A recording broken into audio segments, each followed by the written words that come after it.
Hello friends, welcome to our channel educational sir जी।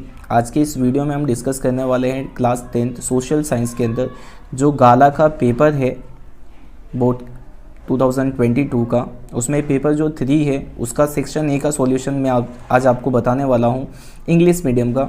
तो चलिए start करते हैं। अगर आपने पेपर 1 और 2 का सेक्शन ए का सॉल्यूशन अगर अभी तक नहीं देखा है तो आप उसको देख लो, मैं लिंक आपको डिस्क्रिप्शन में दे दूँगा, वहाँ से आप देख सकते हैं। तो चलिए स्टार्ट करते हैं पेपर 3 सेक्शन ए का सॉल्यूशन।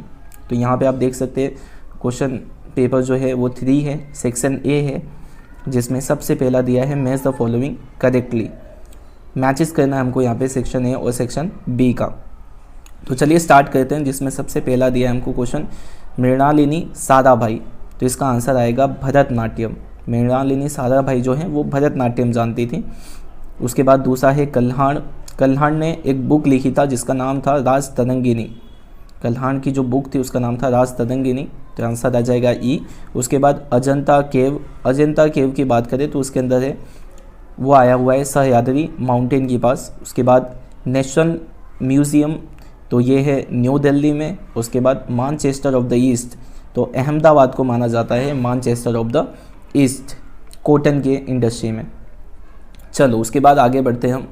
तो यहाँ पे हमको सेकंड क्वेश्चन जो है वो है state whether the following statement are true और फॉल्स। तो ट्रू और फॉल्स बताना है हमको यहाँ पे, जिसमें सबसे पहला क्वेश्चन दिया है our national emblem has the figure of 3 lions. तो हमारा जो नेशनल एम्बलम है उसमें 3 लायंस नहीं है, आंसर है फॉल्स।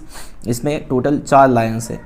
उसके बाद विहार मीन्स बुद्धिस्ट मॉनेस्टरी, तो इसका आंसर है ट्रू। उसके बाद black soil has a high moisture retention power, तो इसका भी आंसर है ट्रू। उसके बाद vulture is a cleanliness worker of human, तो इसका आंसर है फॉल्स। वो ह्यूमन का वर्कर नहीं है, वो नेचर का वर्कर है। उसके बाद they are 12 international airport in India, तो इसका आंसर है फॉल्स। उसके बाद आगे बढ़े हम। उसके बाद क्वेश्चन दिया है filling the blanks with correct alternative. तो यहाँ पे हमको फिलअप्स करना है, जिसमें 11 नंबर का क्वेश्चन है। सबसे पहला क्वेश्चन दिया है cave architecture of India is a consider as a man made dash. तो यहाँ पे हमको ऑप्शंस दे दिए हैं प्लेसेस ऑफ पिलग्रिमेज, उसके बाद माउंटेनियस रीजन और उसके बाद प्लेस ऑफ ब्यूटी। तो हमारा आंसर है प्लेस ऑफ ब्यूटी। उसके बाद maximum use of ground water is done for dash. तो मैक्सिमम यूज़ जो ग्राउंड वाटर का है वो किस लिए किया जाता है, तो यहाँ पे ऑप्शन दे दिया है ड्रिंकिंग वाटर, इरिगेशन और इंडस्ट्री। तो इसका आंसर आएगा इरिगेशन। उसके बाद 13 नंबर का क्वेश्चन है to make trade balance of India positive the government has started dash project. तो बैलेंस जो ट्रेड बैलेंस है वो पॉजिटिव बनाने के लिए यहाँ पे गवर्नमेंट ने क्या स्टार्ट किया है, कौन सा प्रोजेक्ट स्टार्ट किया है। ऑप्शन दिया है startup India, make in India और डिजिटल इंडिया। तो इसका आंसर आएगा मेक इन इंडिया। उसके बाद 14 नंबर का क्वेश्चन है mixed economy system exist in dash.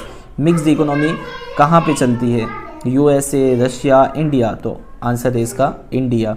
उसके बाद 15 नंबर का क्वेश्चन दिया है in dash for the first time earth conference was organise for the protection of environment. कब स्टार्ट हुई थी ये अर्थ कॉन्फ्रेंस, तो इसका आंसर है 1972 में।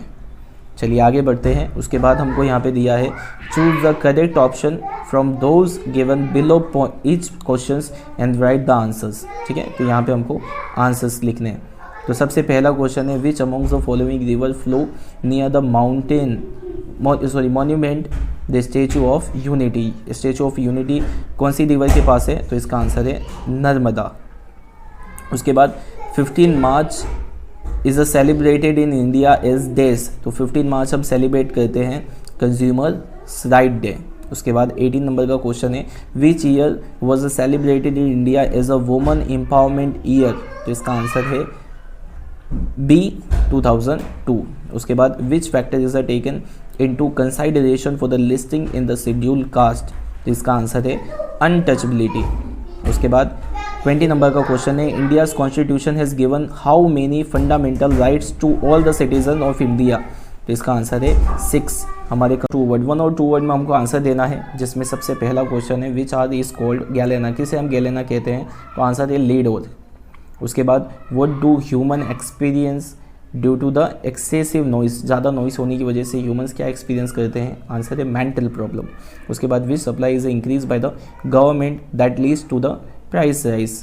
प्राइस राइज किसकी वजह से होता है, क्या कौन सी सप्लाई इंक्रीज करने की वजह से होता है, तो मनी की सप्लाई। उसके बाद what is the basic of social structure in India, तो उसका आंसर है कास्टिज्म।